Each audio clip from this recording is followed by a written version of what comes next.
Hi folks, today I can share the full specs of the new Ricoh GR IV that will be announced in autumn, and also share first leaked image of a new Laowa 200mm 2.0 full-frame autofocus lens coming very soon, and also share additional info about the next Sigma announcement happening on August 19 about, again, a new 200mm 2.0 from Sigma. So we're getting two new 200mm prime lenses, quite curious. But yeah, that's what's going to happen. But before we talk about all of that, a quick reminder to subscribe to the channel, hit the notification button to not miss any of the upcoming rumors. So folks, I'm here in France with the family. Part of the family of my wife lives here in that place in France, and there are some workers behind, so you will hear some noise sometimes.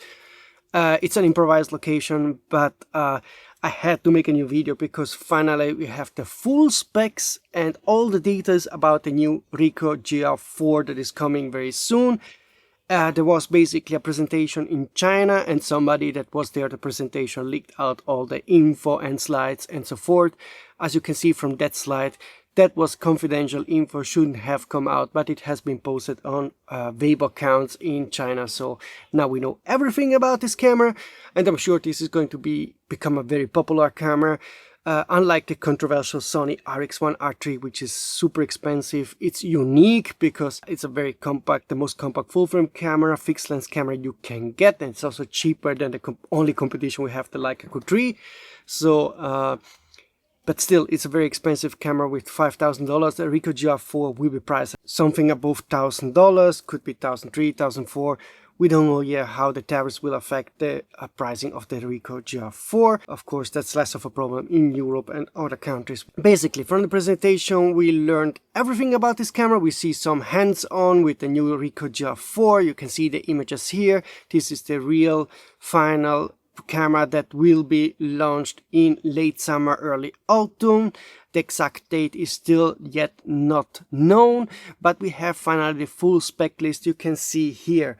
Now, I'm not going to read you all the specs and bore you for 5 minutes with the single details of the Ricoh GR4 specs.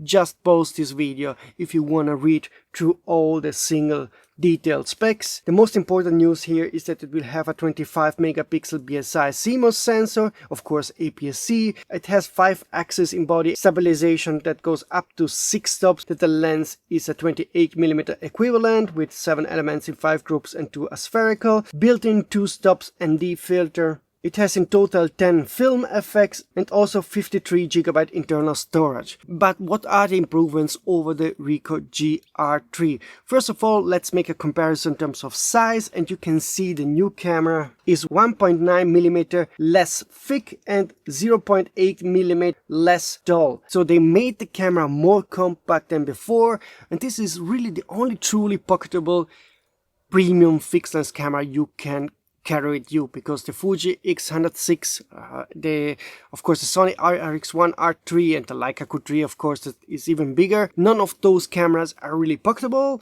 This is the only premium compact camera you can carry always with you, so that's the value of the Ricoh lineup, and they managed to make it even a tiny bit smaller, so that's quite an achievement. But let's see the improvements over the Ricoh GR3 when it comes to the specs. It has improved sharpness from the center to the edge. The lens is also a tiny bit thinner than before, with low dispersion glass and glass aspherical lenses included.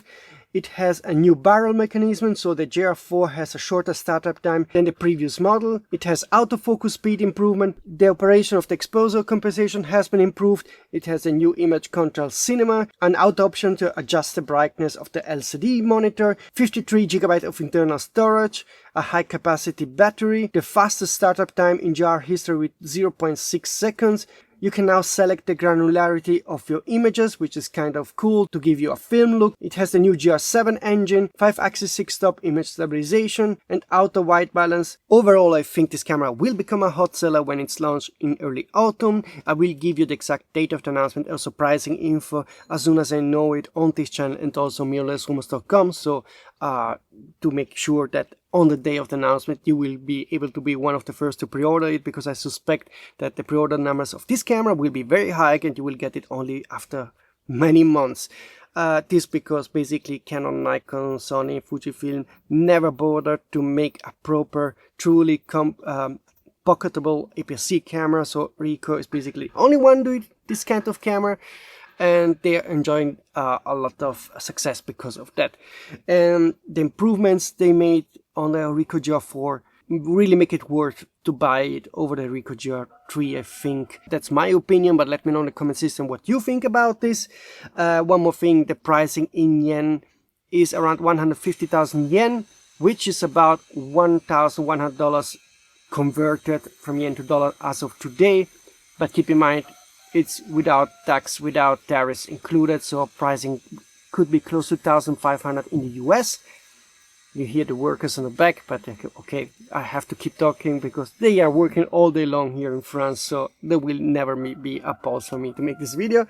But I think the pricing is okay considering, yeah, the competition costs more. Of course, you have the X106 that is more pricey. It's a different kind of camera because it's more like a fancy camera. It also has some unique features that Ricoh doesn't have, but the Ricoh is really the only pocketable camera, and the other options are full frame, Leica Q3 and Sony. They are way more expensive and not pocketable.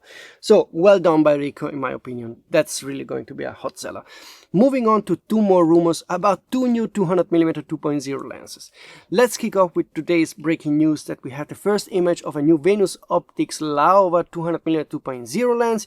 It will come for Sony E, Nikon Z, and funny enough, Canon AF mount, not Canon RF mount. And I guess this has to do with the fact that Canon didn't open the full frame mount, the R mount, to third-party manufacturers when it comes to full frame lenses. So Laowa is doing a EF mount autofocus version, and this lens will be announced very soon. The weight is about 1.6 kilo. There is no info about the pricing, the exact release date yet. I will keep you up to date on YouTube as usual and also on my rumor websites. And there is also two more mounts coming for this lens. Fuji X mount and also GFX mount version will be released next year of this lens, because apparently the 200mm 2.0 Laowa can cover also the full area of the medium format sensor. That's all we know about this lens yet, but the curious thing is that maybe you waited a long time to get a 200mm lens, but well, now we are getting two of them, because on August 19 Sigma will announce the 200mm 2.0 for L and E mount, and also the 12mm APS-C lens 1.4. Still unsure about the 35mm 1.2 second generation lens. I leaked the image of this lens already, so I think it's coming, but I didn't get a confirmation. So at least the two lenses, maybe even three Sigma lenses, are coming August 19. So make sure to be on sonyofrumors.com and rumors.com to follow the announcement there.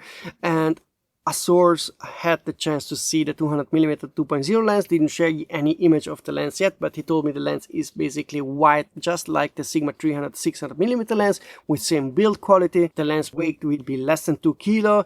Filter size is 105mm, and yeah, that's all we know so far. I don't have the pricing info, but let me know if you are in the market for a 200mm 2.0 lens. You will soon have two options between the Sigma and Canon. If you're a Sony E-mount shooter, if you're L-mount, you will only be able to get a Sigma, or if you're Nikon Z, only the Laowa. When it comes to rumors, there will be soon a X2D2 announcement from Hasselblad, so keep in mind within a couple of days this will be happening. I already leaked the images and specs of this camera. And for the rest, we don't have any big news yet, but there will be more news coming, because Sony, Nikon and Canon will have announcement pretty soon. So between late August and early November we will have a ton of announcements, and I will keep you up to date as soon as there is more info about those announcements. If you have any info about upcoming announcements from any manufacturers, so not only the three I mentioned, but also Panasonic, Wen Digital, third-party Chinese manufacturers and so forth, you can contact me using this email address and contact form. Subscribe if you don't want to miss any of the upcoming rumors and leaks. That's it, folks. I'm curious to read your comments about the new Ricoh GR IV, what you think about the two new lenses, and I think I see you soon with new rumors.